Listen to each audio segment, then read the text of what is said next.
ঘটনার সূত্রপাত যেটা ঘটেছে, যে কারণে যেটা অভিযোগ উঠে আসছে যে এই শুনানি কেন্দ্র যেটা বাসন্তী বিডিও অফিসের পাশে যে কর্মতীর্থ, এবং এই শুনানি প্রক্রিয়া শুরু হতে কিন্তু দীর্ঘ সময় লেগে যায়, এবং সেই শুনানি প্রক্রিয়া শুরু হতে দীর্ঘ সময় লেগে যাওয়ার দরুন মানুষের মধ্যে একটা ক্ষোভ পুঞ্জীভূত হয়।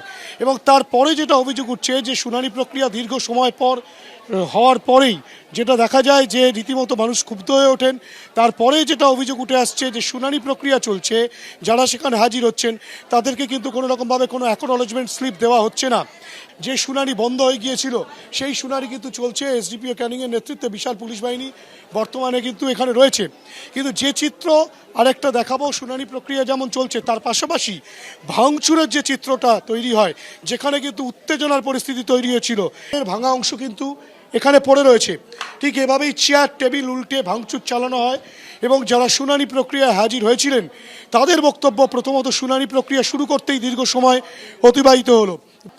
এই ঘটনাকে কেন্দ্র করে রীতিমতো ধুমধুমার পরিস্থিতি তৈরি হয়, ভাঙচুর, মারামারি এবং রাস্তা অবরোধ শুরু হয় টায়ার জ্বালিয়ে। সেই পরিস্থিতিতে স্থানীয় তৃণমূল নেতৃত্ব তারা কিন্তু পরিস্থিতি সামাল দেওয়ার জন্য অবরোধকারীদেরকে ওঠাতে যায়। ফারাক্কা চাকুলিয়ার পর বাসন্তী ফের শুনানি কেন্দ্রে তাণ্ডবের ঘটনা ঘটল।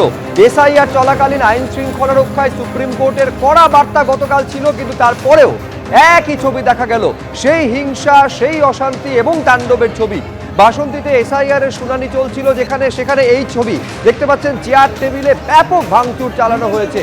নথি জমা দেওয়ার পরেও রসিদ না দেওয়ার অভিযোগ, আর তাকে কেন্দ্র করেই এই হিংসার ঘটনা ঘটল। শুধু তাই নয়, এটা শুনানি কেন্দ্রের ভেতরের ছবি দেখতে পাচ্ছেন। বাইরে টায়ার জ্বালিয়ে পর্যন্ত রাস্তা অবরোধ করা হলো।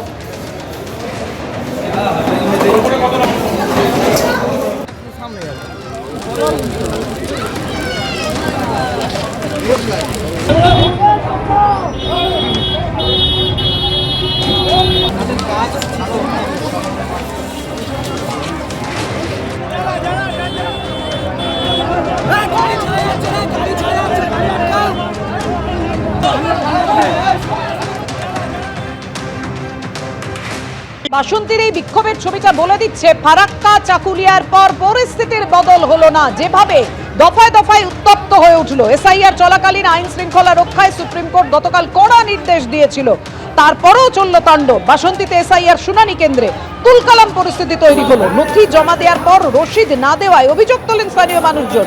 শুনানি কেন্দ্রে ভাঙচুর চালানো হলো, রাস্তায় টায়ার জ্বালিয়ে অবরোধ চলল।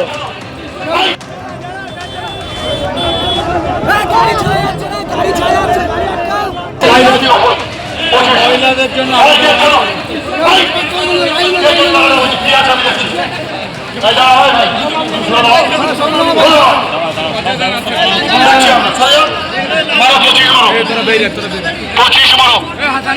লাইনটা করো, মহিলারা 125-এর মহিলার লাইন করো।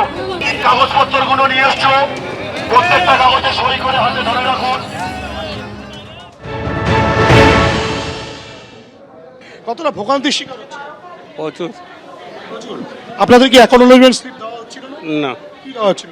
স্লিপ দেওয়া হচ্ছিল না, অনেক লেটে চালু হয়েছে, 11টার পরে চালু হয়েছে, যার জন্য মানুষ একটু ক্ষিপ্ত হয়ে গেছে, গিয়ে ভাঙচুর চালিয়েছে বলে শোনা গেছে। আমরা একটু লেটে কি বলছি, এইটা লেট হওয়ার কারণে এই বিভ্রান্তিটা সৃষ্টি হচ্ছে, না তো হতো না। প্রচুর দেরিতে, মানে 11:23-এ এসেছিল। আসার টাইম ছিল 9টা, কিন্তু আমরা তো কাগজে দেখছি আসার টাইম ছিল 9টায়, কিন্তু এসছে 11:23। আমরা তখন ঘড়ি দেখছি, কোনো স্লিপ দিয়েছে? তখন আসে কোনো স্লিপ দেয়নি, কিছু দেয়নি।